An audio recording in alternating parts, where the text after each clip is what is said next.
पिछले पार्ट में हमने देखा था कि रेस्टार ने टून टून को जोरदार थप्पड़ मारा था। उसी रात एक अजीब घटना घटी।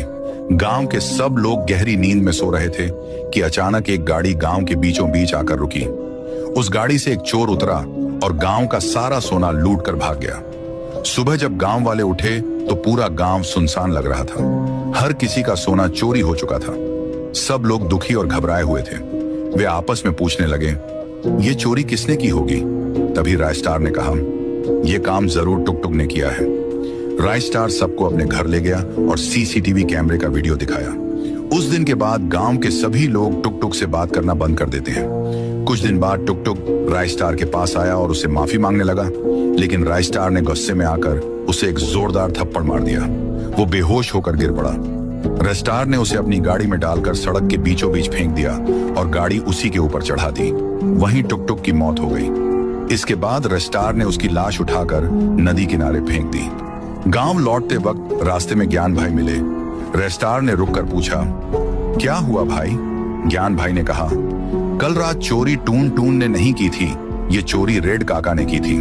ये सुनकर रायस्टार चकित रह गया। वो सारी रात सो नहीं पाया। सुबह होते ही जब रायस्टार बाहर निकला तो उसने देखा कि टून टून उसके घर के बाहर भीख मांग रहा था। रायस्टार हैरान रह गया। आखिर टून टून मरा नहीं था या फिर ये उसकी आत्मा थी? लोग जल्दी जल्दी अपने घरों की ओर जा रहे थे।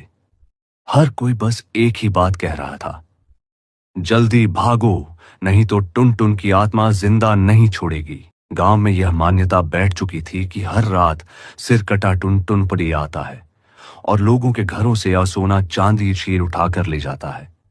जिन घरों में उसे सोना नहीं मिलता वह अब्बा गुस्से से लाल बाज हो जाता और वहां के लोगों को मार डालता। किसी को नहीं पता था कि वह कहां से आता है। एक रात ठीक 2 बजे उसी डरावने सिलसिले में वह फिर प्रकट हुआ। उसका सिर कटा हुआ था, हाथ में एक भयानक हथियार। वह धीरे धीरे गांव की गलियों में घूमते हुए हर घर से सोना चांदी लूटता रहा। जिन घरों में कीमती चीजें नहीं थीं, टुन टुन गुस्से में लाल हो जाता और वहां के लोगों की जान ले लेता। धीरे धीरे उसने पूरे गांव का सोना लूट लिया। सारा सोना उठाकर वह आकाश में उड़ गया। सुबह होते होते गांव की सारी कीमती चीजें गायब थीं। गांव के ठीक बीचों बीच और 3 लाशें पड़ी थीं। यह दृश्य देखकर गांव वालों में दहशत फैल गई।